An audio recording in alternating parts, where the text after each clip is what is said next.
Get started. We have a lot to fit in, so want to stay punctual here. So my name's Ryan Niemeyer. I'm the MC for this. I'm the Upper Columbia Salmon Recovery Board Science Program Manager, and excited for you all to be here. It's been a lot of time planning this, so we're all excited to have you. And to do the official welcome is Chelan County Commissioner Shon Smith, and then our Executive Director Amanda Ward. So let's give them a hand. Good morning, everyone. Bright and bushy-tailed. 8 o'clock is a tough time to start a meeting, but we sure appreciate it. I just want to welcome everyone to the 6th Annual Upper Columbia Science Summit. And on behalf of the Chelan County and the Upper Columbia Salmon Recovery Board, thank you for being here, and thank you for the work that you do every day to support salmon and steelhead recovery in this region. This year's theme is honoring the past and shaping the future. In this forum, we acknowledge and honor the decades of work by tribal nations, scientists, land managers, and community members, colleagues and partners who recognize the challenges faced by our at-risk salmon.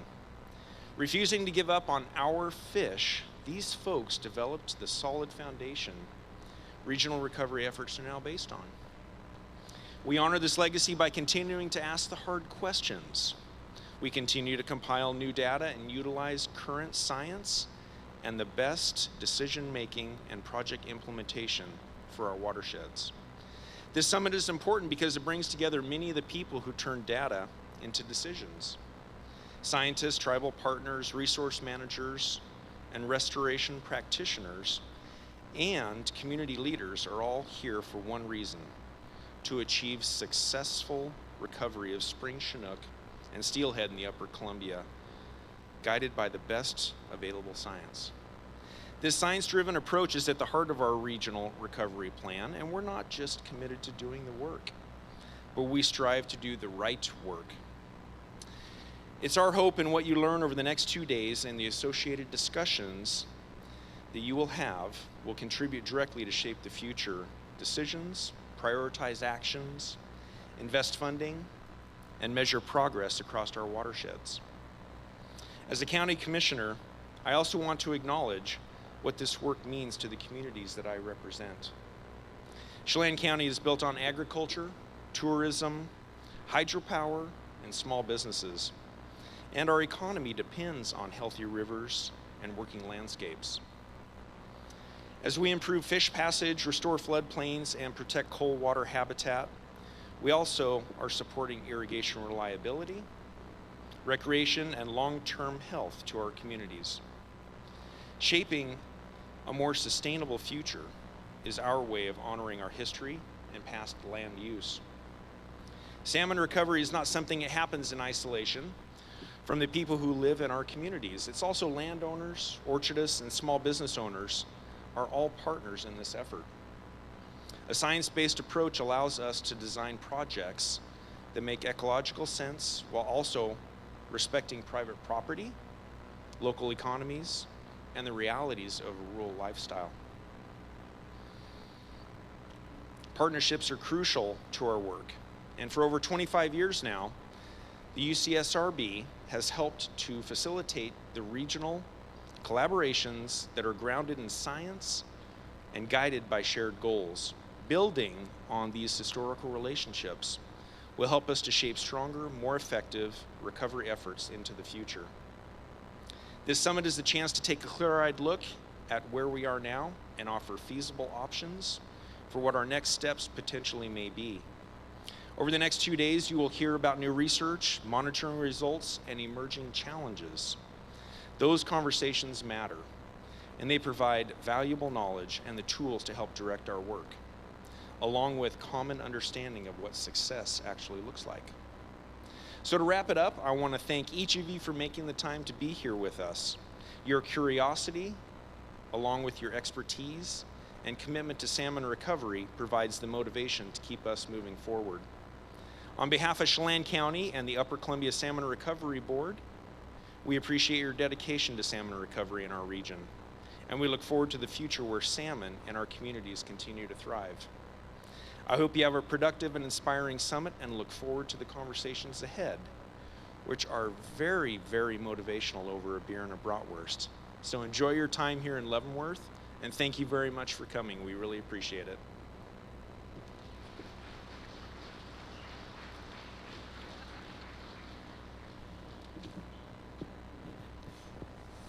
Thank you, Commissioner Smith. So just a few quick words from me before we move into our program. I'd first like to thank everybody who is joining us here for the next 2 days. Last year we did actually question whether or not we should think about holding this event, but I'm glad that the team decided that we'd move forward, and it's really great to see so many familiar faces.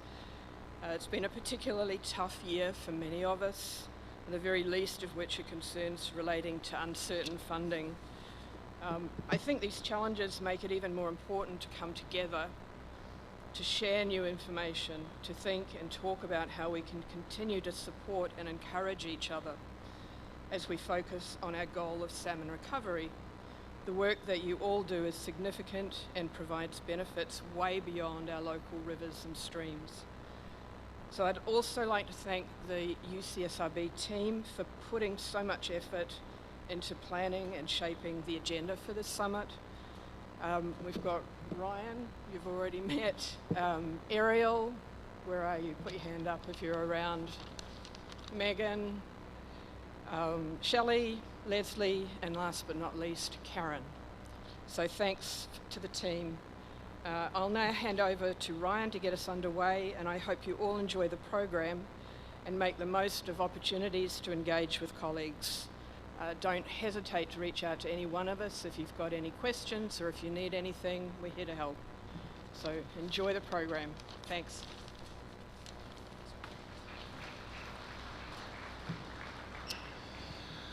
Okay, yeah, let's get started. Just wanted to, again, welcome everybody to our 2026 science conference or summit conference. I was looking at our kind of our server. Our old in 2010 was our first science conference. I saw Tracy Hillman on that agenda, so shout out to Tracy, who's been with us ever since then. So we've been doing this for a few years now, and just want to highlight a few goals we had for this meeting. First was just to focus on the theme of honoring the past and shaping the future, and we've kind of tried to have a meeting that touched on those themes in various ways. Both, and when we thought of honoring the past, we thought of it in multiple levels, both looking at honoring the past, looking at the First Nations people who've been here since time immemorial and honoring them, but also honoring the work that's been done in more recent history. And we have speakers who are going to speak to both of those things as well. And specifically our keynote speaker who's about to come up, Davis Yellowash Washines, is about to come up is kind of speaking both to the honoring the past and shaping the future.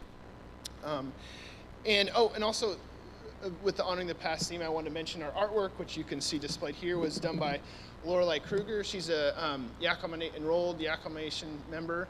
And just a shout out to her, she has artwork for sale on her website, so you can go on our website, the URL for her website's there. So we asked her to kind of integrate that theme of honoring the past, shaping the future with the artwork, so we really appreciate her work there.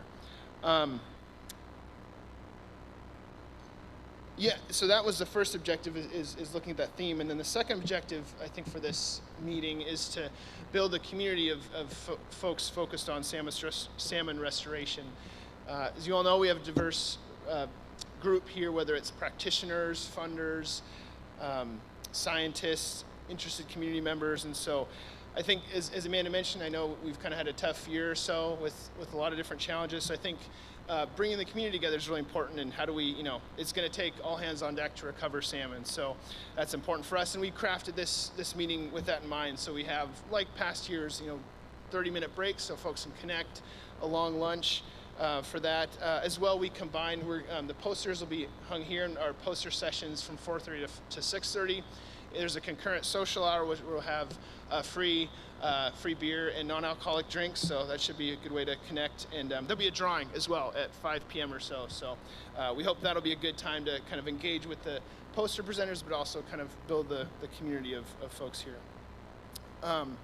And real quick too, before we get started, I want to thank a few entities and people. First, I want to thank our financial sponsors, and specifically our primary sponsors. So at the top was our platinum sponsors, the tributary communities of the Wells, Rocky Reach, and Rock Island Habitat Conservation Plan. And then also want to thank our other group of primary sponsors, our gold sponsors, the Bureau of Reclamation, Interfluve, and Natural Systems Design. So thanks to them.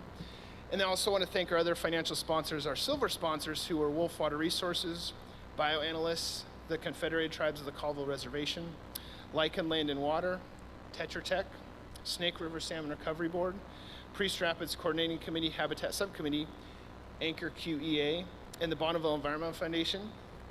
Also want to thank our bronze sponsors, the Trout Unlimited, Cascadia Conservation District, Geosyntech, Douglas County PUD, Kramer Fish Sciences, and Compass Ecospatial. And then finally, I want to thank all our great exhibitors.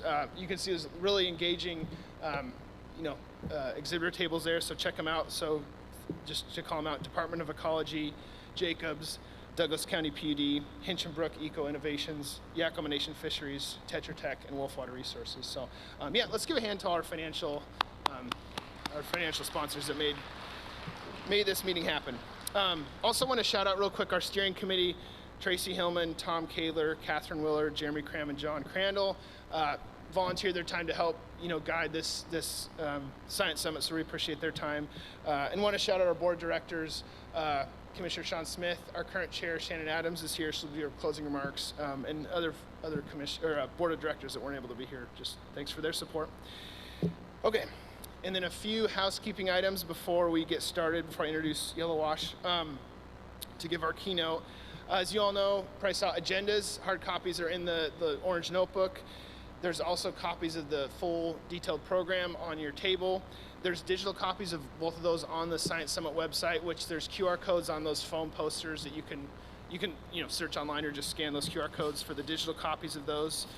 On the copy, you'll find a folded piece of paper. It has the Wi-Fi and password, as well as a QR code for a feedback survey. So, we're always looking to improve this meeting. So, any comment on speakers, themes, maybe a different theme, different speaker. Also, it's here at the Fest Hall instead of at the Convention Center, so any feedback on that would be welcome. Feel free to submit one today, one tomorrow. Yeah, any feedback would be great. FYI, bathrooms are out those doors and to the left. Also, just to mention, we're going to have a light breakfast, and then we'll bring out food for the breaks, but also we kind of endeavor to have healthy calories back there. So our lunch starts a little later than maybe planned, maybe usual 12:30, 12:40. So we're going to try to have, the coffee, water, and healthy calories back there. So if you get hungry, feel free to go use those or, consume those. And then last two, just kind of the layout of the days. So we have 4 sessions today, 3 sessions tomorrow. Each session is similar. We have, multiple speakers, 2 to 4 speakers, have a 15-minute panel Q&A, and then a break or a lunch. So that's how it's set up. For the Q&A, you can either come up here and answer your questions, or we're going to have a roaming mic as well. Make sure Chris, our AV person, and shout out to our AV person, Chris, and then Ben, they're doing a lot of great work. Hold it like an ice cream cone, I think is what he told me. So make sure to do that if you're answering any questions. And then, with that, we'll get started. So just want to introduce our first keynote speaker, Davis Yellowash Washines. Yellowash is retired from law enforcement in 2014. He's been involved in various boards and been involved in salmon recovery natural resources for decades now, and I think has a lot of wisdoms to share. And he's a Yakama Nation tribal member as well. So really heard a lot of great things about past talks, so we're looking forward to what he has to say. So let's welcome Yellowash.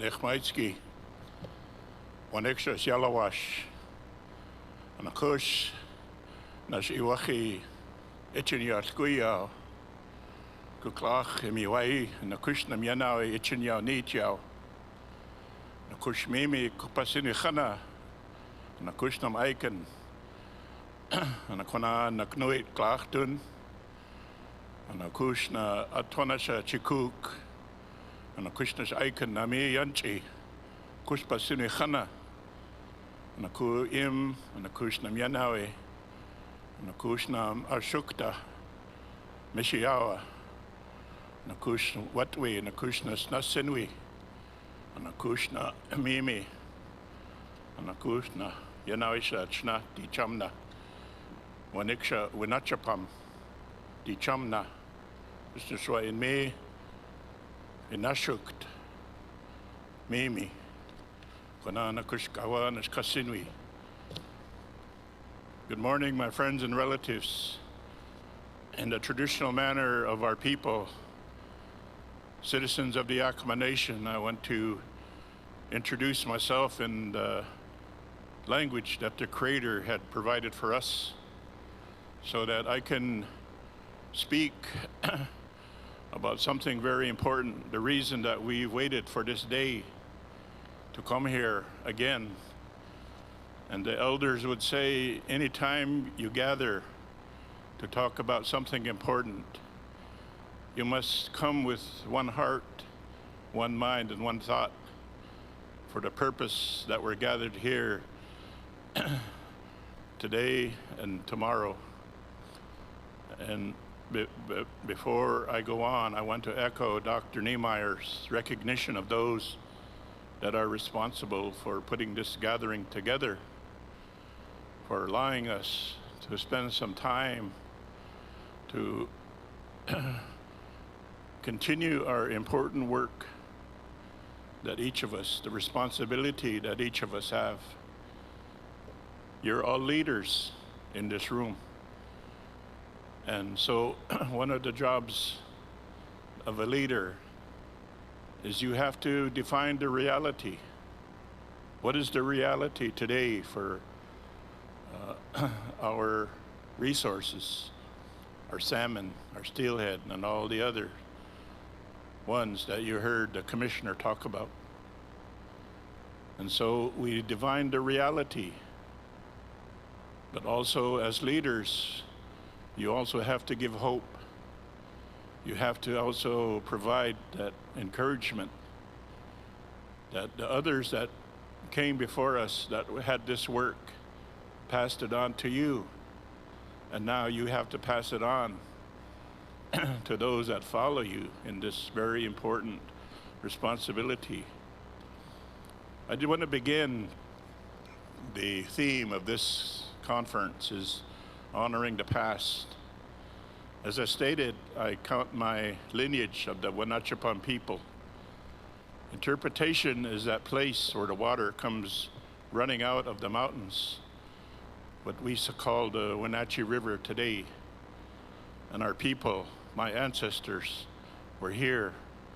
One of the 14 tribes and bands that negotiated and signed a treaty, the U.S. Yakama Treaty of 1855. And it was a real estate deal. We exchanged approximately 22,000 square miles of north and south central Washington in exchange for promises that we continue to advocate for, protect, and promote. And so it's good.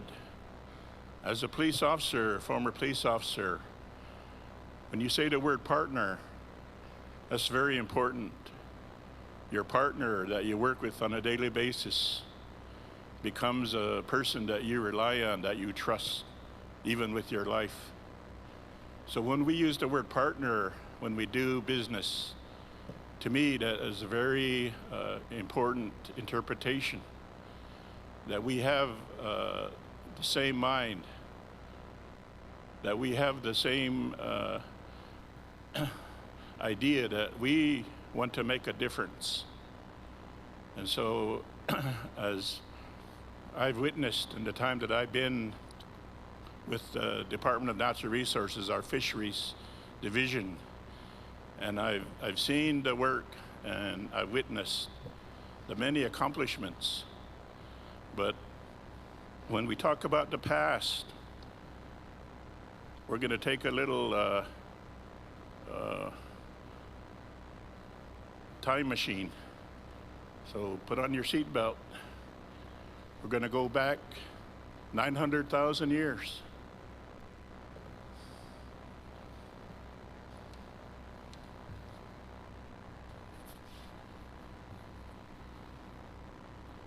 This fossil was taken out of the Skokomish River and is provided by the Burke Museum in their collection. And through the science, the technology, it was determined that this fossil is 900,000 years old. And you can tell by looking at it that it's a sockeye. And so the reason I wanted to share this with you is, in our belief, the 900,000 years is a part of who we are. In our creation stories that the elders taught us, that we recognize what the salmon means to us and all the other resources. And there's not only a historical and a cultural connection, but there is a spiritual connection. And that is the spirit that the salmon carry. In the beginning, it was the one that volunteered to be a food for us, the people, the humans that were coming after. And today, it lives up to that purpose every year to take care of us. And the covenant that we have with this resource is that we have a responsibility to take care of it also. And so, as time moved on, and there was an expansion of the United States, and that's where we come to find ourselves today. But yet we still remember what the elders instilled in us from the time that we could understand. And I was in the 5th grade, and I came home from school one day, and my grandmother, she could barely speak English. And I said, "Grandma, I learned in school today that we came from another place, that we weren't put here, that we came from this bridge somewhere, and that's what they taught me in school today. But you always told us our creation stories, and that we had been here since time, what they call time immemorial." And she looked at me, and she, in her broken English, she said, "Grandson, they have their stories, and we have ours." And that's all she said. So I have used what our people have used for thousands of years. They say, well, when is, because as scientists, I was in a pharmacy school, beginning of my college career, and you got to be very precise. You got to be very, what you call, quantitative. You got to be very specific and very deliberate in your measuring of formulas. And not only qualitative, but quantitative. And so sometimes people say, well, you say since time immemorial, Yellowash, when is that? I say, well, let me put it this way. There's a famous book, and I don't mean to, I'm not here to judge anybody or show any disrespect to anybody, but there's a famous book, and it begins with 3 words. I think most of you know that book. The 3 words are, "in the beginning." That's our interpretation of since time immemorial. In the beginning. And so we have this responsibility through today, our program, and I'll get to what the Yakama Nation Fisheries, the work that our men and women do on a daily basis, just like the people that you work with, the crews that you work with. But I just wanted to give you a little bit of understanding from our perspective of the relationship we have. It's, in very simple words, our way of life. All of our natural foods, our traditional foods, they represent our way of life. That's why we have feasts to welcome them, to welcome back the salmon, to welcome back the roots and the berries. We're not allowed to go harvest until we have that Thanksgiving in this, when the first ones show up. And so we carry that on as best we can. So I was thinking about today and all the work that everybody does. And there's one concept that I've come to understand in our fisheries program. And it's represented by what you call gravel to gravel salmon management.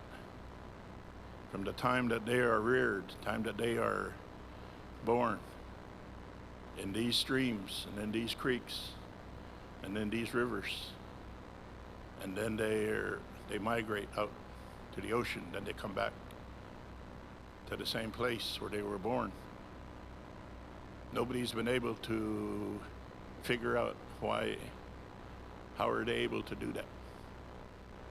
And so, and then they, through their sacrifice of their body, then they replenish the environment, not only us, but also the other wildlife and things, that the nutrients that they received when they were out in the ocean. It's shared with the plants, other animals. So when we talk about gravel to gravel, that's a concept that we like to see happen in all of our projects. It was kind of hard being a law enforcement for 30 years. It was always gavel to gavel. You know, when you arrest somebody and then when they're sentenced, you know, gavel to gavel. So anyway. But there is a purpose. There is opportunities for indigenous traditional knowledge that we've have for, like I said, since the beginning of time, to utilize modern science. I appreciate science. As I said, I was a former pharmacy student. And if it wasn't for medical science, I probably would not be able to make my way up these stairs today. So there is that partnership, again, that word, to come together and work together for the common good. And we seek in our programs, we use that word honor. We honor the past. We honor the resource. We honor the land. We honor the teachings. We also have respect, not only for our perspective, but we know that there are other perspectives, there are other opinions, and I'll get to that in a few minutes. But the whole issue is how are we going to address the issue of these ESA listed stocks? Steelhead was mentioned, how important it is. We have a food that and I don't know if our display has one today or not, that I grew up with. It's in the English language, it's probably referred to as pemmican, you know, ground up meat, but in our way it's salmon. And there's a certain recipe, there's a certain way that you have to make that, called chalai. And you can only use the oil of the steelhead. You can't use any other oil. It has to come from the steelhead in order to make this food.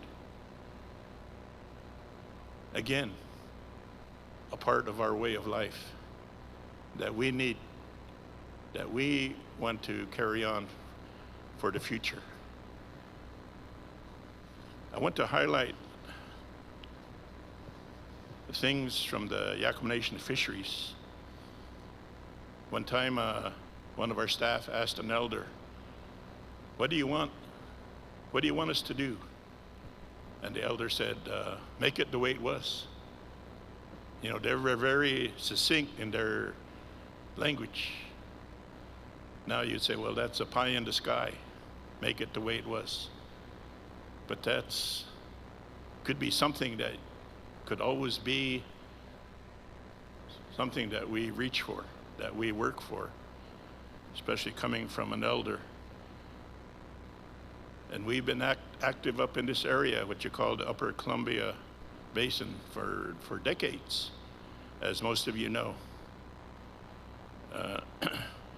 We started with the science of salmon restoration and monitoring efforts with boots on the ground in collaboration with our co-managers, and that's you guys.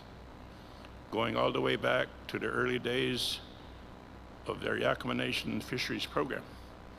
Our current chairman, Mr. Gerald Lewis, he started in fisheries, and he was one of those that walked these creeks, that walked these streams, and took that data, that information, to monitor. We started habitat restoration efforts back in the early 1990s, when restoration work was considered not really too important. We've never given up on salmon when others, not in this group, but others decided it was a lost cause. Right here at the Leavenworth National Fish Hatchery, to our perspective, it's a workhorse. It really is, because it produces quality Chinook, a staple. They are the first ones, the spring Chinook salmon are the first ones, and they are on our ceremony, our first food ceremony.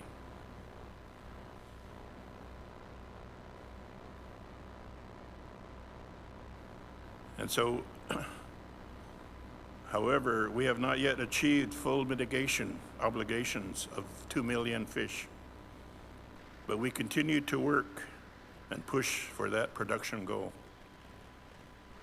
As a part of the Icicle Working Group, we were able to collaborate with our partners. Again, there's that word, very important word, to accomplish a pilot project to test the use of modern equipment, and we believe that full modernization is part of the solution to meet that 2 million fish goal. And especially when we have the challenge of climate change, I think I can still say that, climate change, these types of upgrades will be needed to deal with water limitations and other things coming our way to make our hatchery resilient, changes that come. For the second or third year, the governor declared the state of Washington a drought emergency. And we see that affecting all of our projects, the water that is needed to achieve what we want to achieve. In the Upper Columbia habitat, we have 16 habitat reach assessments that have been completed. We're covering 300 total tributary streams, stream miles in the Upper Columbia Basin.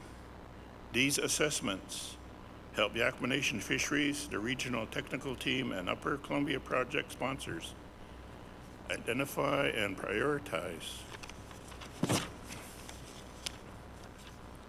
tributary habitat restoration projects in important spawning and rearing areas for spring Chinook and steelhead.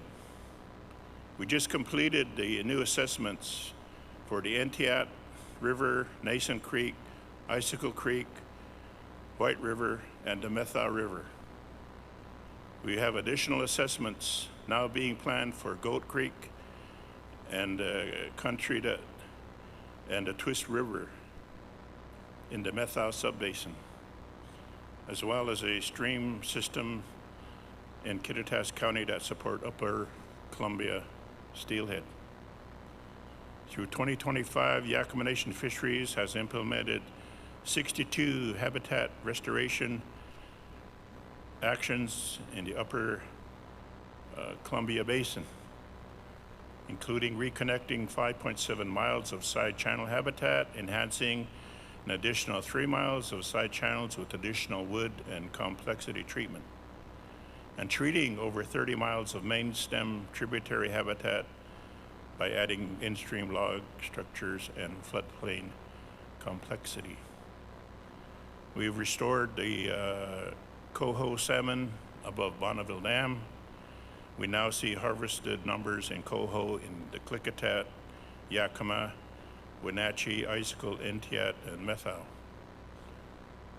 There's a sockeye reintroduction underway in the Yakama. We are completing an adult collection facility behind Cle Elum Dam to allow returning fish back into natal waters. And we had a ceremony commemorating this project. We had the Secretary of Interior representing the federal government come to be a witness, what you call a helix project that will be operational for juvenile passage in the spring. It's a pretty amazing piece of machinery, like an elevator, this helix, and if you get a chance, you should go and see it. Other major accomplishments is we have the acquisition of the Springwood Ranch, which is just west of Ellensburg. And we have a major collaboration with the Yakama Basin Integrated Plan, the Trust for Public Lands, and our state legislature, protecting nearly 3,600 acres from major development. We have returned 350 acres of ancestral land to the Yakama Nation. People in that area are the Pushwanapums.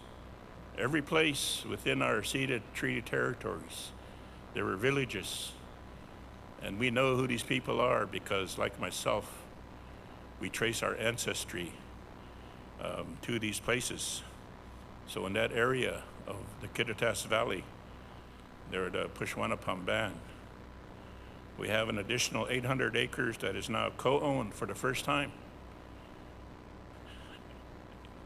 by the Yakama Nation and the Washington Department of Fish and Wildlife for the benefit and use of quality cultural uses and recreational opportunities.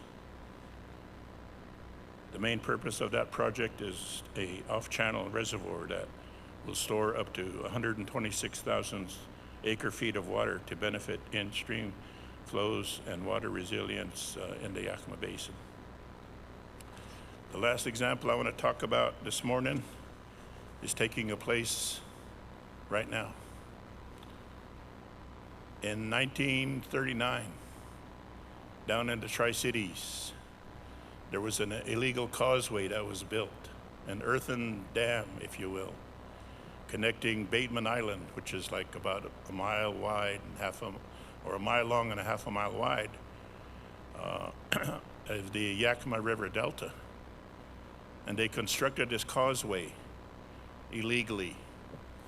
And nobody told them anything, but over the years we recognized that that was a barrier to migrating salmon, both going out and coming back.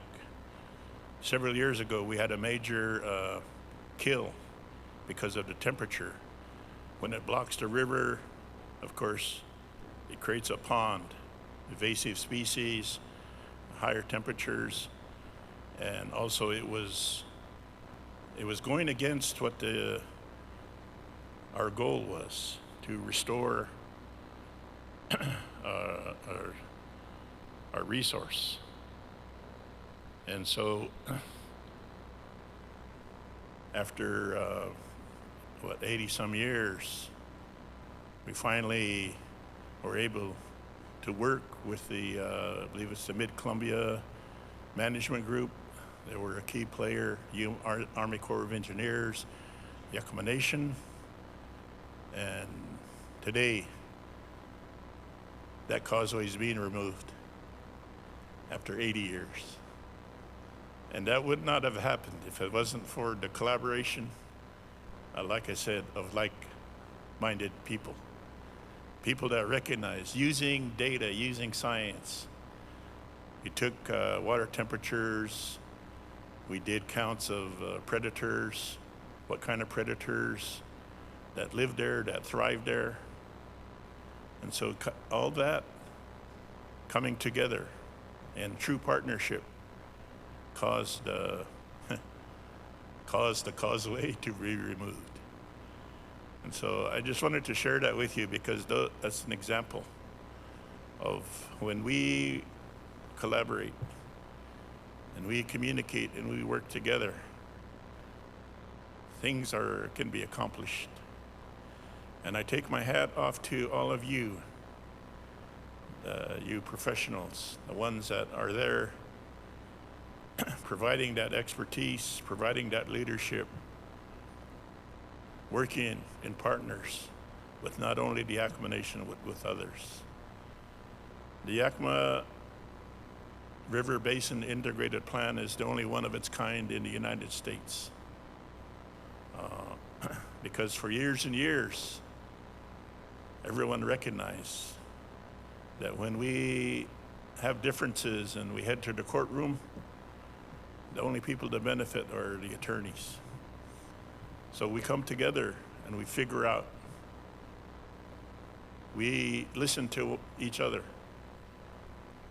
We may not get everything that we want, but that's what you call a true collaboration for the benefit of everyone. I was recently tour of the Kittitas Valley Irrigation District director.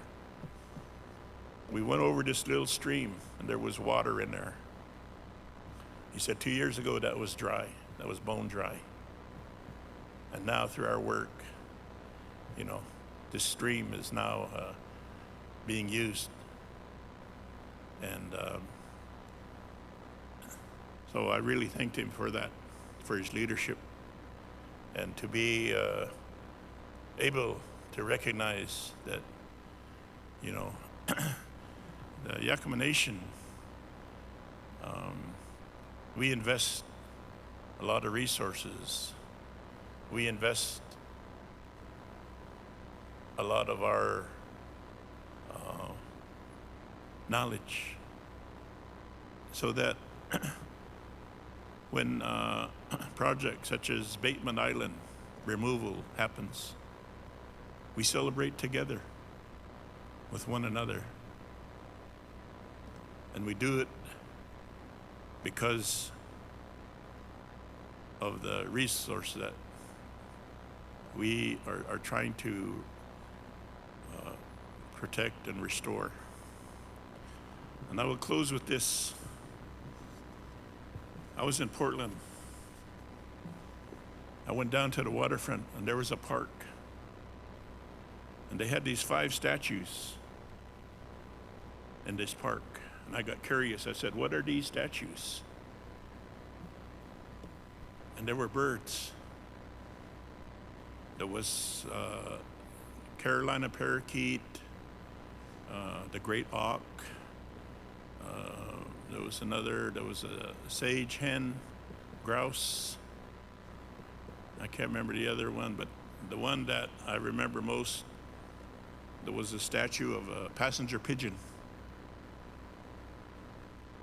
At one time they said when the passenger pigeons flew over on a clear day, it blackened the sky. There were so many of them. I believe the last one died around early 1900 in a zoo in St. Louis. And these statues represented these birds that were here, that the Creator had put here, and now they're gone forever. So I just think about that. Are we, we had a crisis recently with Pacific lamprey, which is another sacred first food, that it was being ignored.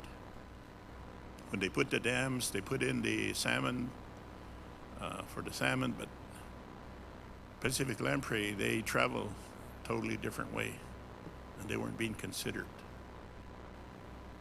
When I was in my cradle, they put us in a baby board for protection, for security. And my mother, she got a string,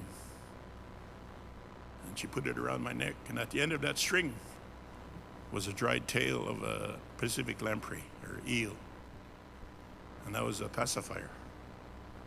We couldn't go to Walmart or couldn't go to somewhere to get a pacifier. That was a way for us to acquire the taste of this sacred food.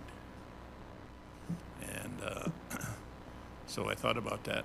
Now I have grandchildren, great-grandchildren, and I tell their mothers, go find me some string and make a pacifier for me.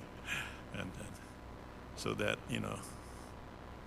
that's what we, in addition to the science that we use, our staff, highly trained. Wasn't too many years ago,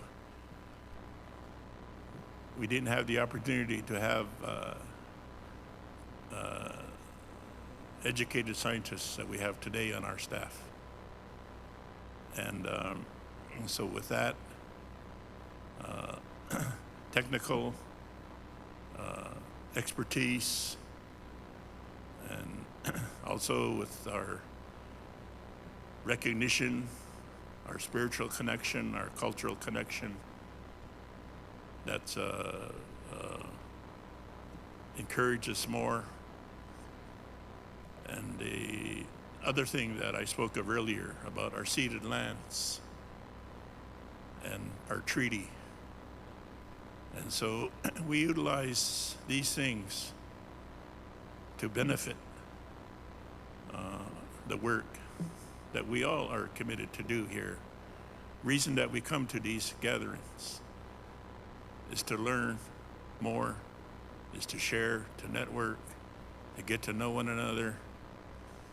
And I just really want to say that I'm honored to be here this morning to share a few thoughts with you. And again, I encourage you to continue to do what you have been trained to do, what you've been educated to do, and I believe what you're committed to do. Somebody told me once, Yellowash, do you know what the reward for good work is? More work. So with that, I don't know, Dr. Niemeyer, if somebody has any questions, but I'll be here for a little bit today, and I just want to appreciate the hospitality. I want to appreciate this opportunity to be with you and share some thoughts on behalf of the Yakama Nation. Thank you.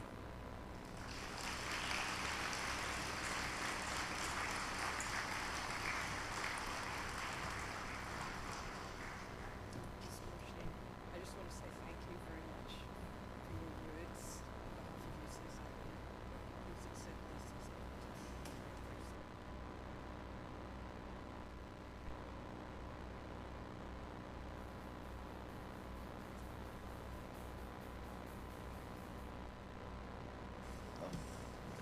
Yeah, great keynote, Yellowash. Thanks for that.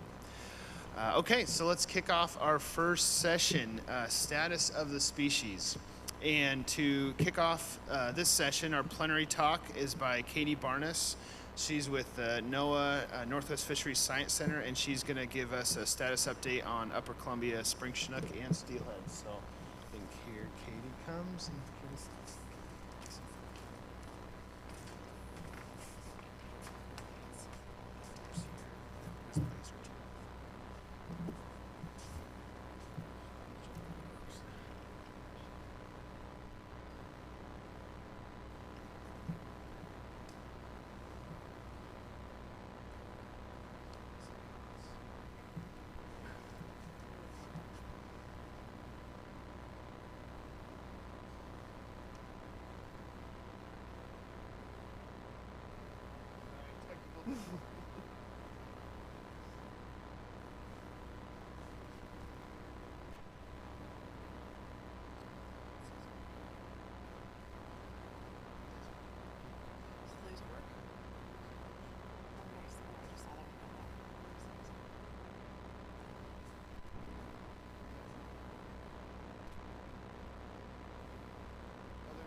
Perfect.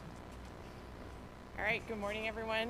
I guess we're jumping right into the science talk after that really inspirational talk. This is a bit of a hard place to get to go next. I'm going to talk about the status of ESA-listed salmon and steelhead in the Upper Columbia. I'm sure most of this comes as no surprise, but I will go through kind of how we update status and where the ESUs are right now. First, I'd like to acknowledge a bunch of people because no one makes a talk and slides on their own. Especially Eli Holmes, Mari Williams, Damon Holzer, Mike Ford, and Monica Diaz, who helped with this presentation. And then I have this on the acknowledgement slide, but I should really say thank you to everybody that collects data and compiles data from all the state, tribal, and other agencies. Oh, it works. Okay. Because without all that data collection, there is no way I could be standing here giving a status update on any of these ESUs. All right, so we're talking about status. What exactly is status in terms of the Endangered Species Act? The Endangered Species Act is very clear. There's only 3 levels of status. The first is not warranted or at low risk of extinction. So this is anything that has not been evaluated for status or anything that has been through a proposed listing and biological review team process and it was found to be not warranted. So next is endangered, which is at risk of extinction basically now. And finally is threatened, which is likely to be at risk of extinction in the foreseeable future. In general, the foreseeable future we talk about as a 40 to 60 year time horizon. So how do we determine ESU? So for all vertebrates under the Endangered Species Act, they are listed by a distinct population segment. And for salmon, we came up with, or NIMS came up with their own way of thinking about this, which is to come up with the ESU policy. So ESU stands for evolutionarily significant unit. A population or group of populations is an ESU if it's substantially reproductively isolated from other population groups. So this is based on things like genetics, distance, and tagging, or if it's an important component of the evolutionary legacy of the entire species, which is based on genetics, ecology, and life history. And I should say that everything was an ESU, and now steelhead have gone back to being a DPS because they are jointly listed with Fish and Wildlife. And finally, there is the 2005 NIMS hatchery policy, which says that if hatchery fish are included in the ESU, if they are no more different than the range of the natural population within the ESU.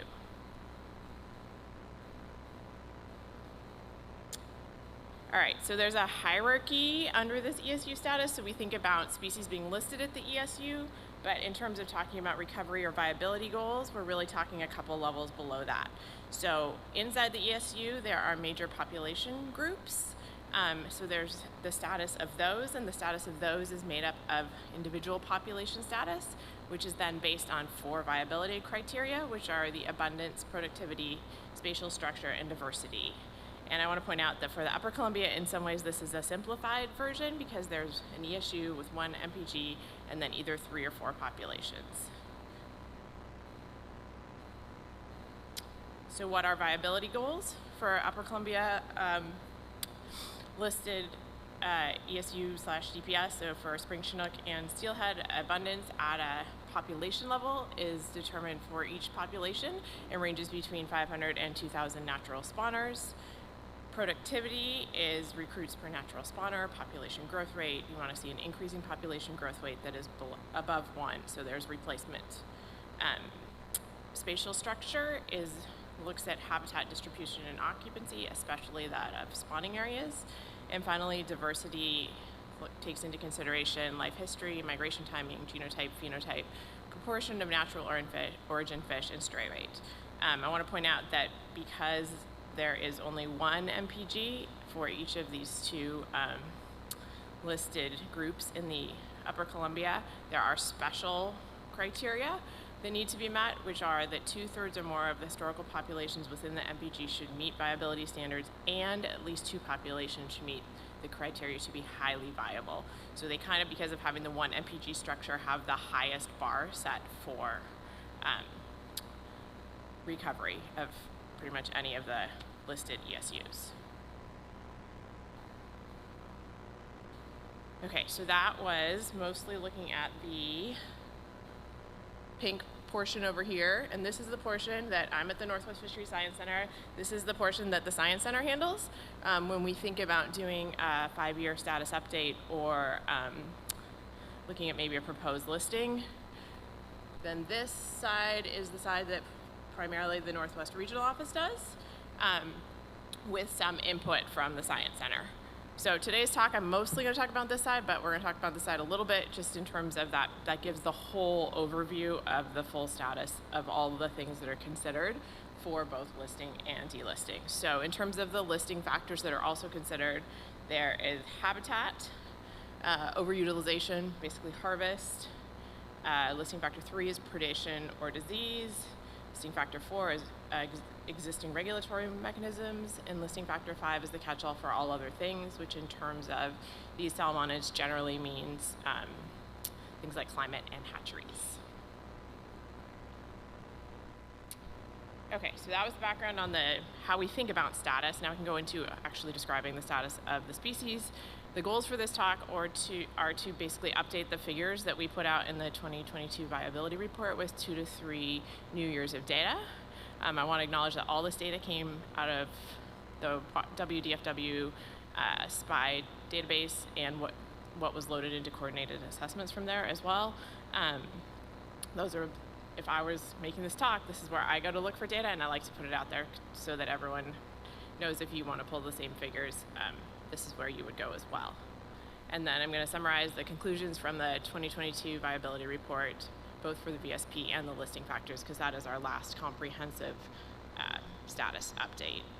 And then finally, at the end, I want to talk about in the name of open science and transparency and accessibility and reusability, some things we're working on to make things like all the data and reports that I'll mention in this talk easier to find and use and hopefully reuse. All right, so starting with the Upper Columbia spring Chinook, this is probably no surprise to anyone.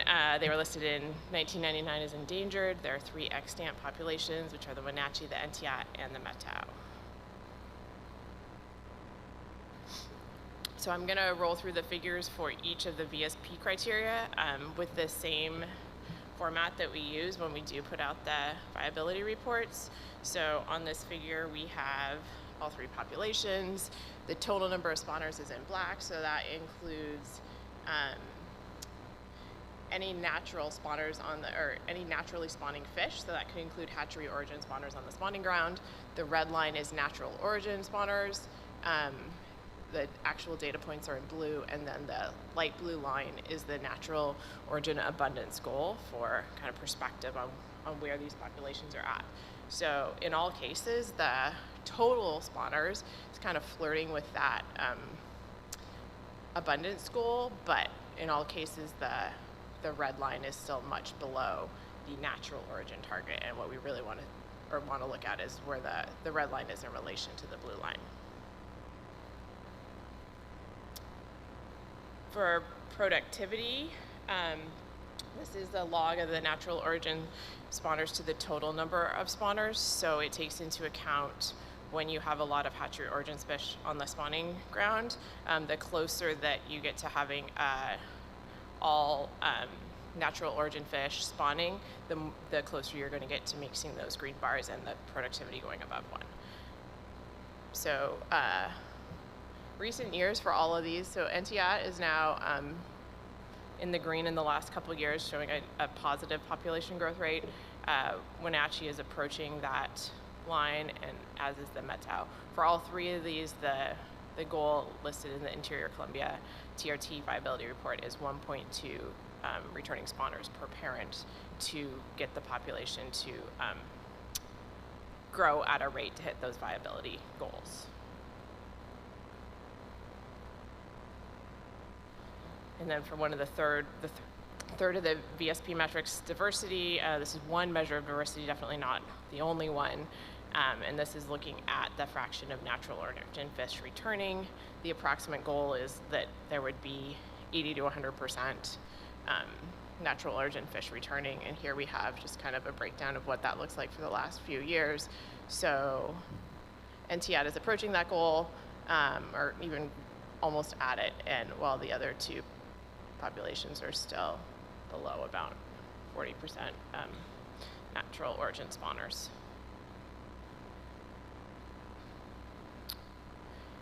So in the Interior Columbia viability document, they came up with this framework to create a risk matrix to look across all the VSP criteria and try to sum them up in a way of taking all the different data points and making it into one summarized table. The first time this was done was in the 2010 review. None of these risks have changed since the 2010 review. That doesn't mean that there haven't been incremental changes. It's just when there's high, moderate, and low, changes within those categories don't actually get you a change in status. So for the last published status of the ESU, everything is still at high as far as its overall risk rating. All right, so now it's going to be the exact same set of figures, but for steelhead.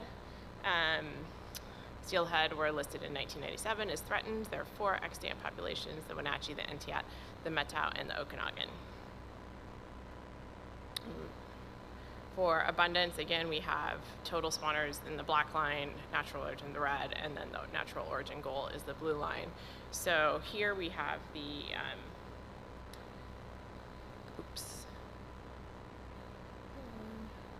we have at least for the Metau and the Wenatchee, the red line is more approaching the natural origin goal and still quite a bit below it for the Entiat and the Okanagan.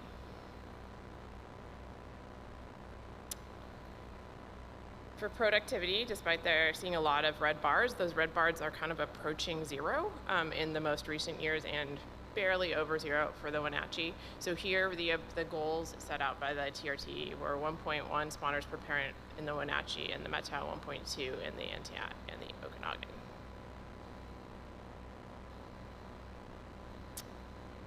And finally, looking at this one metric of diversity, the Wenatchee is the only population that is approaching that target of about above 80% natural origin spawners. All right, and this is the same table again from the 2022 viability report. That moderate for the Wenatchee River has been, it started out as high in the 2010 review and did get changed to a moderate, so there is more than small incremental changes that have happened in some places, and this whole thing sounds like a bit of a negative picture, but I don't think it really is. I think there's a lot of changes happening between these categories, and even in those figures you can see some changes that are headed in the positive direction. They're just not showing up on the this way of thinking about viability quite yet. So now I'm going to run through the listing factor conclusions from the 2022 status review. So all the data I just showed goes into the science center's viability report, and then we send that off to the regional office. The regional office takes that and incorporates it into a status review, which then includes these listing factors and updates on the listing factors. So factor A for habitat, there's been a ton of work done on habitat, especially by a lot of the people in this room.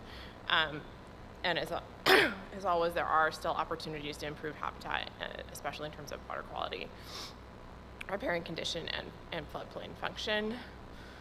Factor B, harvest and overutilization isn't really much of a factor. There's not much ocean harvest, very little freshwater impacts, and not really any scientific take. Factor C is disease and predation, and I know there's some talks about predation later on. Bird and fish predation are relatively constant since the last review. Pinniped predation has increased, and it can be quite high. And recommended actions in the 2022 report included monitoring and trying to mitigate some of this predation. Factor D, regulatory mechanisms, yes, they're still there. And then finally, factor E, which is the catch-all other. In terms of climate, there are climate changes that are happening, warming of stream temperatures, differences in ocean climate, and increasing fires on the landscape, and both species are vulnerable to these changes. And then in terms of hatcheries, there seems to be improvement in terms of a higher fraction wild, especially in a couple populations, improved hatchery practices, and reduced releases. So when we think about a status, we think about the status and how it's changed from the time of listing. That's a very short-sighted view of history.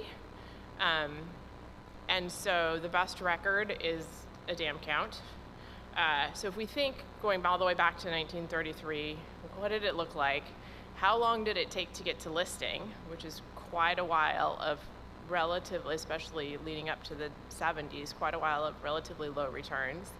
And then if you look at since listing, it actually looks like a much nicer picture with far more fish returning, even if some of those are supplementation.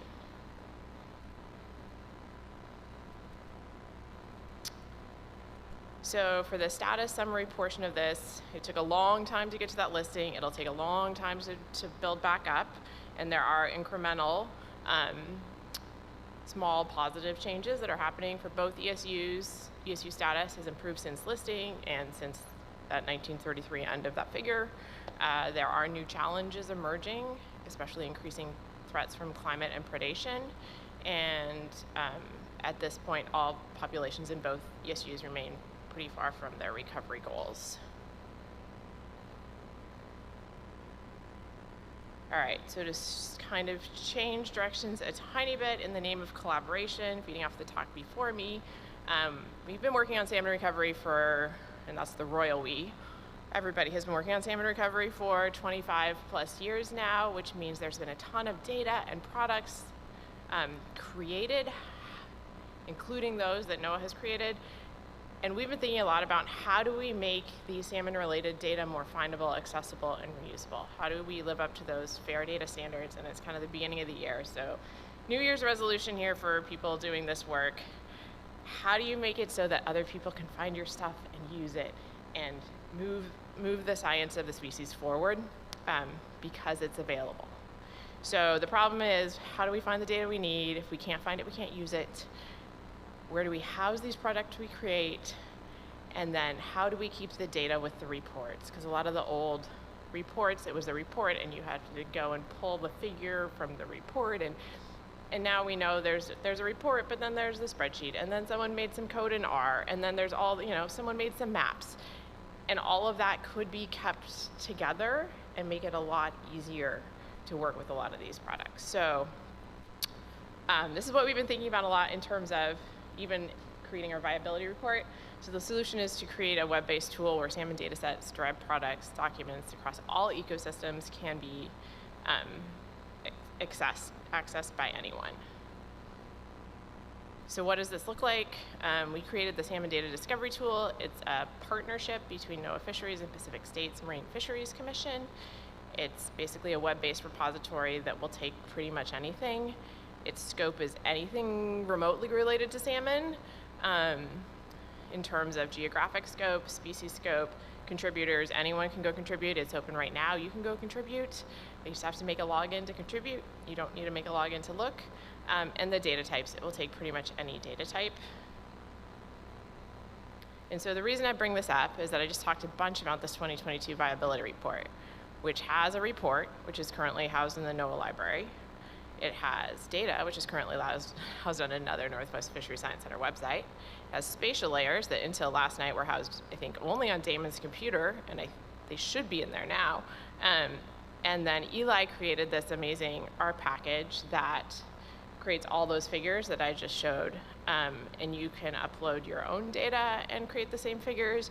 You can pull from, she loaded up both the R package and our library of all the data that went into the 2022 status review. So you can pick a ESU, you can pick a population, you can run all the figures. It's all there, but hardly anyone knows it's there because there's no good way of getting it out there.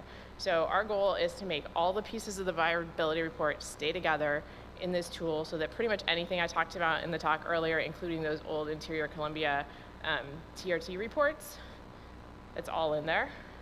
Some of it might have gotten loaded in there yesterday, some of it might not yet have the right keywords associated with it.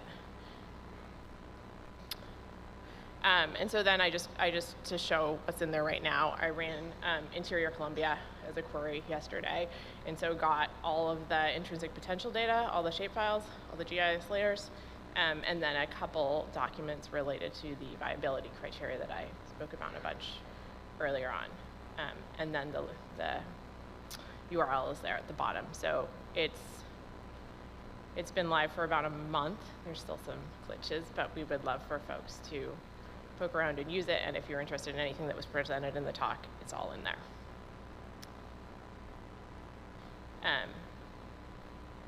Then I'm not sure, are we doing questions now or later? Okay.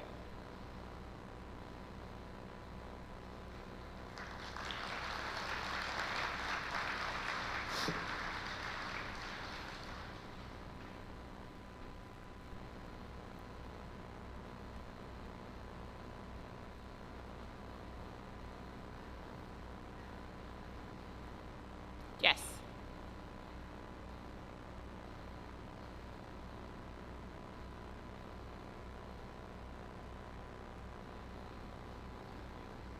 Okay.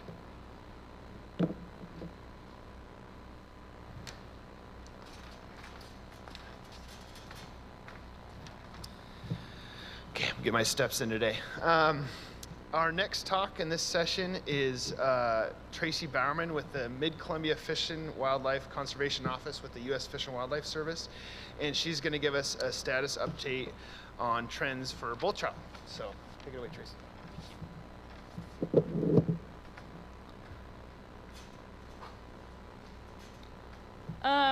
Thank you. So I get to be the first person to second after Ryan to say the word bull trout today. So we've heard a lot about salmon. Thanks for including non-salmon in here. The mid in there is to remind folks that when we're talking about in the bull trout world, we talk about this region as the Upper Columbia, and the bull trout world is actually the Mid-Columbia recovery unit that we're talking about. And as a reminder, bull trout are listed as threatened under the Endangered Species Act. We have sort of hitched their wagon to salmon in the recovery world here, but it's important to remember that bull trout aren't actually salmon. They're a char, and they have some important differences that are worth thinking about because this relates to the declines that we've seen and recovery for them. So similar to steelhead, they exhibit multiple life history strategies. There can be resident populations that spend their entire life cycle in small headwater streams and never leave, and migratory fish that can occupy large river systems. They spawn in the headwaters but move downstream into large lakes, river systems, and closer to the coast, even out into the ocean. They're long-lived, they're repeat spawners, they're not as altruistic as salmon. They don't give themselves up after spawning. They actually can live up to 10 to 12 years, and during that time can spawn 7 or 8 times. They are the most cold water, they have the most cold water requirements of any of our local species. They prefer to spawn and rear in places that don't exceed 12 degrees C in the average summer temperatures. Juveniles will spend 1 to 3 years in headwater streams before moving downstream for the migratory life history types. And those subadults can spend 1 to 4 years ranging widely through basins. So as a consequence, they can be found anywhere where there's suitable habitat outside of spawning and rearing places.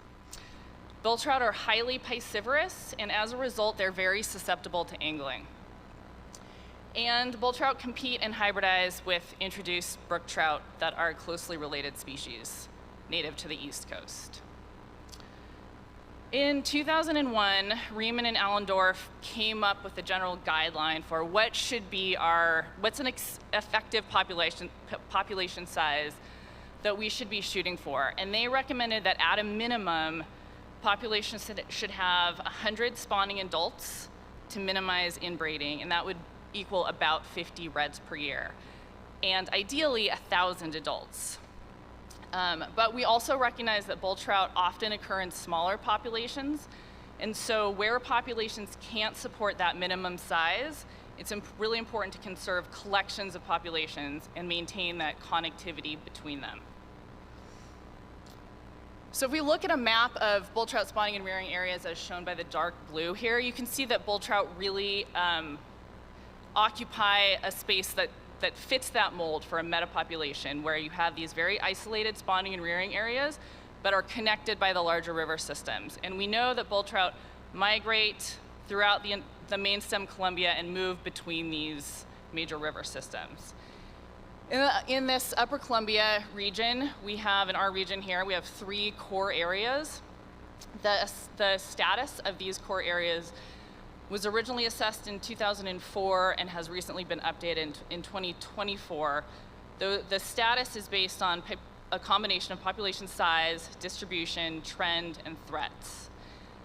The Methow core area is composed of 10 identified local populations, and that core area is at high risk of extirpation due to rapidly declining trends. The Eniac core area is composed of 2 local populations and is at risk of extirpation, and the Wenatchee core area is comprised of 7 local populations, and at least in 2024 was identified as having a stable population trend. Bull trout monitoring is done in a variety of ways. They're counted at main stem dams in those fish passage counting windows. That's primarily upstream passage. Red counts are conducted. They're also extremely challenging because bull trout occupy headwater parts of our watersheds. Those are often very steep, in deep canyons. That red arrow is pointing at a red where these fish have found this tiny isolated pocket of spawning gravels at the very terminus of what is passable. So because of the challenging nature of these red counts, there are some populations with very little data. eDNA is used to identify presence and absence. There are occasional snorkel surveys to look at population structure, and some opportunistic pit tagging and radio tagging that has told us information about movement patterns. But overall, we really lack consistent, quantifiable population monitoring because it is so challenging and because bull trout there's less energy being put towards monitoring. And so, unlike Katie's talk, you'll see no confidence bands in this. A lot of our data is just really qualitative. And so, what I'll be presenting today is very descriptive. Okay, I mentioned the bull trout are counted at Upper Columbia dams. This is the number of bull trout counted at each of the 3 main stem dams in our area. And you can see pretty substantial interannual variation in these counts with a general overall decline in those counts in recent years. I'll show you results now of red counts in each of these 3 core areas. In the Methow core area, red counts are conducted by WDFW and M-Surf, primarily John Crandall, with help from Cascade Fisheries and the Forest Service. In some places, full censuses are done where the entire spawning and rearing area is evaluated. In other places, just index reaches are counted, and in some populations, only opportunistic surveys are done. Because we lack really robust long-term data sets, what I'm going to show is a historic range of red count data from sort of as far back as we have 5 years of really good, consistent data, and then the recent information will be from the last 5 years where we have good red count data. So Lake Creek is that little spawning area way up there. Historically, red counts range between 2 and 25 fish. In recent years, fewer than 3 have been observed annually. In the Chinook River, historic counts range between 10 and 42. Recently, between 0 and 5, with no fish, no reds being counted in the last 2 years. In Goat Creek, historic counts range between 2 and 18. Recently, between 3 and 5. And in the lower Lost River, historic counts range between 15 and 24, recently between 2 and 8. That upper portion of the Lost, is that a pointer, is not surveyed. It's really remote and super hard to access. But it is believed there is a resident population up there. Okay, and then these summaries, these individual locations are colored using a stoplight chart. So red showing the populations that are showing really low abundance, yellow, moderate abundance, and then eventually we'll get to some greens, which are stable. In the West Fork of the Methow, historic counts range between 15 and 40 reds. Recently, observations have been fewer than 10. In early winters, historic 6 to 12. Recently, in the last 5 years, annually fewer than 5 reds. Really similar pattern in Wolf Creek. In the Twisp and all of its tributaries, historic red counts range between 40 and 125, and in the last 5 years, we have not seen more than 20. Gold Creek isn't really surveyed regularly, but the numbers are about 8 reds recently. And then Beaver Creek is considered extirpated, and so it's not regularly surveyed for reds. However, eDNA has detected some positive detections up in Bluebuck Creek, which is likely a resident population up there. So overall, you can see we're mostly dealing with red and yellow coloring here, indicating that the trends aren't good. The majority of local populations are at really low spawning abundance, fewer than 5 reds. This is showing red counts over time for 4 of the populations where we have really the most consistent and reliable data. You can see that there is significant interannual variation in these red counts, but a general trend of declines. And what is worrisome is that we're seeing those declines even in maybe not capital W wilderness, but some of the more remote populations. Okay, in the Eniat core area, there are only 2 populations. Those are monitored using red counts that are done by U.S. Fish and Wildlife Service, and they're partial censuses of all habitat that is accessible. In the Eniat, historic red counts range between 80 and 50 reds per year, recently between 7 and 32, and in the last 3 years, we haven't seen more than 12. In the Mad River, historically, red counts range between 26 and 52 reds, recently between 7 and 16. So fewer there as well. Overall, we're seeing an apparent declining trend in both of these populations. Some recent observations that might shed some light on what's going on here. In 2025, we did snorkel surveys in the Eniat and documented very few juveniles and warm water temperatures, which was concerning. We have definitely seen an increase in the use of side channels and the main stem Eniat by brook trout. Jose Vasquez is going to talk more about that at the very end of the day tomorrow, so stick around for that to learn more. And we've seen an apparent contraction of spawning distribution, which we think is likely related to changing temperatures and a lack of spawning substrate.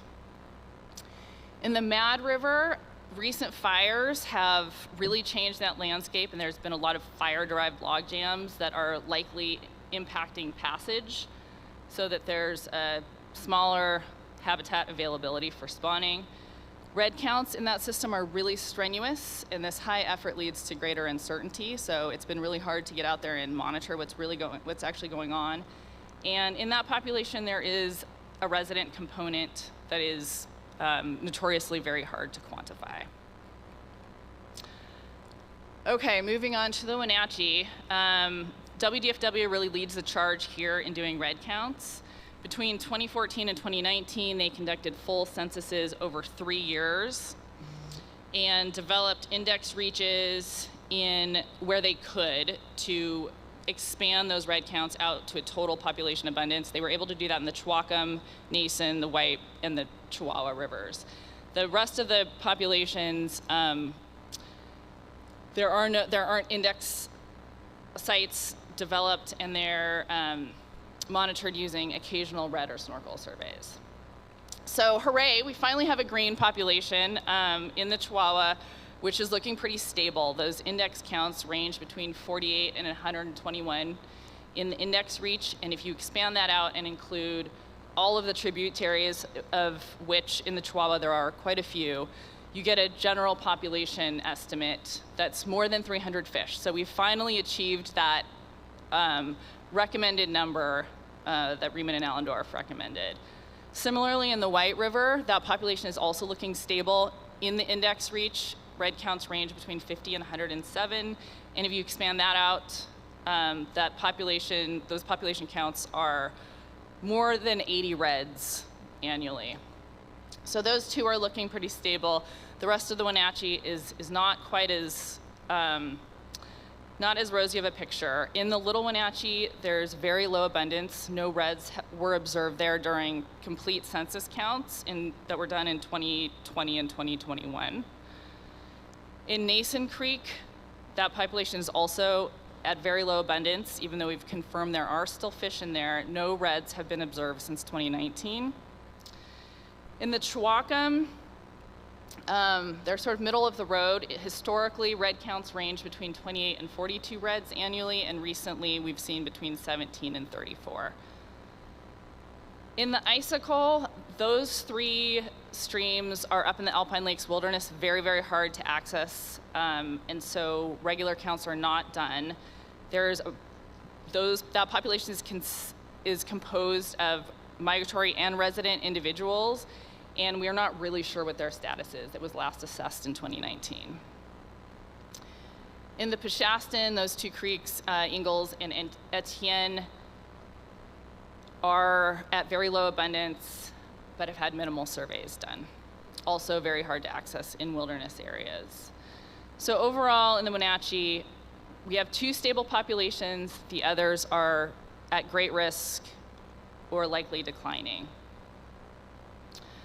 Okay, so what's driving these declines? Across the board, we've seen an increase in stream temperatures. That's pretty consistent. Bull trout are still at risk from unsanctioned fishing and poaching. So you can't fish for bull trout anywhere in the state of Washington except for one location. But you can fish for other fish in some bull trout spawning and rearing areas. And as I mentioned at the beginning, they're highly susceptible to fishing. We've seen a deterioration in migration corridor conditions, which puts subadults at risk. And we've seen this year is a great example of extremes in altered flow regimes. So low summer flows can lead to a decrease in connectivity, where even small barriers can become unnavigable. And we are seeing also an increase in dewatered reaches, which is common in the Meta and becoming more common in other areas as well. And then on the other end of the extremes, we're seeing some high winter flows, as we saw this year in December, and those can scour out or silt in reds, impacting egg to fry survival. We're also seeing, this sort of standard habitat loss and degradation that steelhead and salmon are dealing with as well, this lack of complexity. We do see direct grazing and mining impacts, sometimes directly on bull trout reds, and an increase in fire prevalence and severity has also changed habitats considerably. I mentioned before that introduced species, specifically brook trout, can compete with and hybridize with bull trout. That is an increasing threat. And then as these population sizes get smaller and smaller, they're more susceptible to random stochastic events, such as an example that happened in the Methow where more than 40 bull trout were killed when they were trapped in an isolated section of the river, and that whole section of river froze. So let's frame this in the recovery goals. U.S. Fish and Wildlife has 3 main recovery goals for bull trout. The first being that they're geographically widespread and demographically stable. We're not seeing a movement toward meeting that recovery goal. We're seeing the opposite, shrinking habitat availability, greater isolation. Only 2 of our 19 populations show stable trends. So what are some recovery actions we can take to move us back towards recovery? We really need to continue to protect available habitat, including where residents are found. That's a challenge because we don't do a great job tracking those resident populations. And we need to protect those existing strongholds, the places where we know they're doing well. Our second recovery goal is that genetic diversity is conserved. Again, that's a challenge. Most of these populations are small, which results in a decrease in genetic diversity and a greater risk for those stochastic events. Actions that we can take are to minimize threats to individuals, as well as to reduce overall threats to reduce that cumulative burden that populations are facing. And then our third recovery goal is that cold water habitats are conserved and connected. We know that in general habitat is warming, and so really we can focus restoration actions on actions that protect temperature and protect our existing temperature refugia. So in summary, we are seeing an increased risk to all core areas. But despite these challenges, we still have a legal and an ethical obligation to work towards recovery. We can do that by protecting existing stronghold populations, by focusing recovery and protection actions on water temperature, and reducing threats to minimize direct impacts, and the cumulative burden to entire populations and to individuals. So I want to say thanks to all those organizations that collect data and support the work of monitoring our bull trout populations. That's all I have. Thanks, Tracy. That was great. And for our next talk to round out this status of the species session is John Crandall with the Methow Salmon Recovery Foundation, and he's going to give us a status update on lampreys. So with that, John, take it away.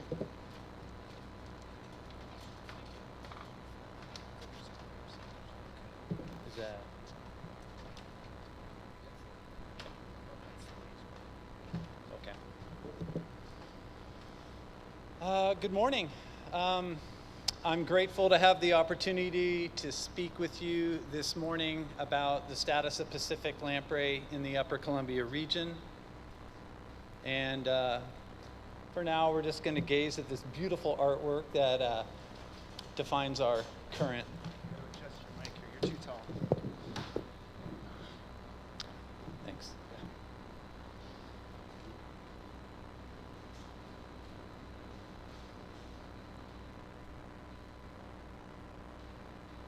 Well, let's see. First off, I want to thank, there's a number of groups and individuals that have been working to further the conservation status of Pacific lamprey in the Upper Columbia region. And I'm going to go back. And they're listed here. And a special shout out to the Pacific lamprey team with Yakama Nation Fisheries. They have done for a bunch of years now incredible work to really further conservation of Pacific lamprey in the Upper Columbia. And we all owe that crew of folks a debt of gratitude because they've been amazing, as have many others that have helped out with Pacific lamprey and kind of furthering the work that we do and the persistence of this species in the Upper Columbia. So, status of Pacific lamprey in the Upper Columbia. If a bunch of the adults that you're working with to talk, of a species show up to your streams in the back of trucks, in these totes in the back of a truck, the overall picture is not all that rosy. And that's just the way it is right now. We're somewhat in triage conditions that fish from the Lower Columbia dams are collected, generally housed in a hatchery for a little while, and then trucked up here and released in our streams. So we need to keep this in mind. And so this is kind of dire. This is just a step that's being taken to really prevent extinction and extirpation of these fish from our local streams. That's kind of where we're at, but there is some good news to go along with the trucking, which is a good step to be taking. So prior to getting further into the status part, I want to eddy out a little bit in kind of the life cycle of Pacific lamprey. And I think this is important because recently there's been some new developments. Ecologists and whatnot like to tinker with names of things, and just there's been some more kind of recent developments. So one major difference between Pacific lamprey and Pacific salmon is really just the length of their life cycle. And for Pacific lamprey, what we know now is that it can be up to 10, 12, 14 years or more for them to complete a life cycle. And you could add in 2, 3, 4 different life cycles of salmon within that. So they have a much longer life cycle. And because of that, they're utilizing the habitats which they occupy differently. So things start with spawning, eggs are laid, and then within a month or so, they're going to enter into a pretty protracted larval phase. Now, this is the life stage formerly known as ammoset. Ammoset is out, larvae is in, and before we were thinking this could be 3, 5, 7 years. Now we know it could be 10 years or more. In Idaho, there's examples of a 14-year larval phase. So during this time, the many different year classes of larvae can inhabit the same habitat patch, the same area. And so during that phase, they are susceptible to the threats, multiple year classes susceptible to threats in those habitats. And that's a big difference from Pacific salmon, where you may only have 1 year class or 2 or 3 in the case of steelhead. So the way threats operate in lamprey habitat is significantly different, or has that potential. After that, they're going to transform into a juvenile. Transformation is a pretty quick little portion of their life cycle. That's the life stage formerly known as macrothalmia. So now these are called transformers. And this is where they develop eyes, they develop a mouth that's going to prepare them for parasitic feeding. And it's coincident with their migration to the Pacific Ocean. This species is anadromous. So out in the ocean, these are juveniles. And juveniles are the parasites that we hear so much about. They did not get the memo on being a charismatic megafauna for that. And once they begin the migration back into freshwater, that represents the adult transformation. And adults can move into freshwater. They can spawn rather quickly after doing so. And generally, those are going to be in streams with closer connections to the ocean.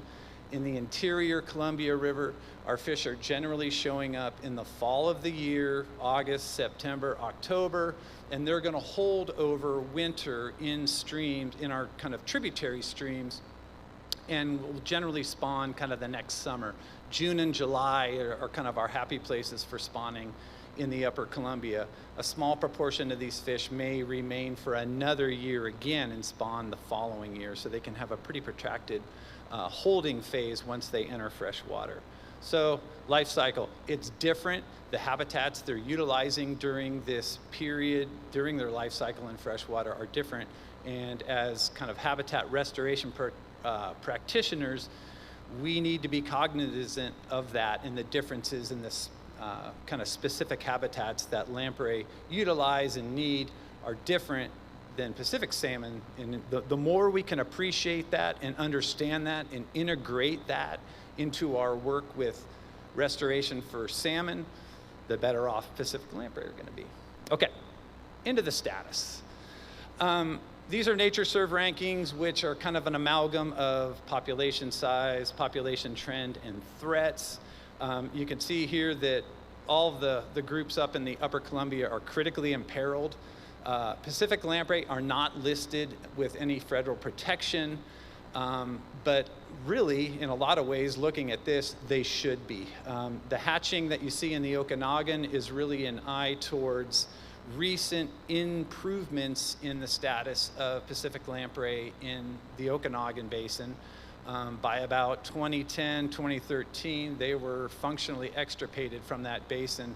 Translocation, those trucks that you've seen have switched that over, so now we have Pacific lamprey back in the Okanagan. But overall, what we see in the Upper Columbia are groups of fish, population, if you will, of all of them that are at a pretty high risk of extinction.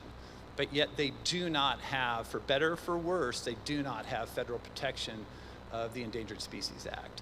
And what you see in the Upper Columbia is very similar to what is seen in the interior Columbia River Basin. Most, if not all, of the populations are at high risk of extinction, or if not functionally extinct or extirpated. Closer to the coast, the situation improves a little bit, but generally they're imperiled across the range in the Pacific Northwest. So not a real rosy picture, but like I said, there's some highlights, some good things that are happening. These are dam counts from our Upper Columbia River dams, passage counts of adults. They give us probably our best idea of our overall population cohort that makes it into the Upper Columbia each year. The numbers can go up or down pretty significantly. Generally, these counts will follow what is seen down at Bonneville. If they go up at Bonneville, generally they're going to go up in the Upper Columbia. When they go down at Bonneville, generally they go down in the Upper Columbia. So largely, it's about 3 to 6% of the Bonneville count makes its way into the Upper Columbia, at least above Rock Island and Rocky Reach. And there's this really is kind of a tale of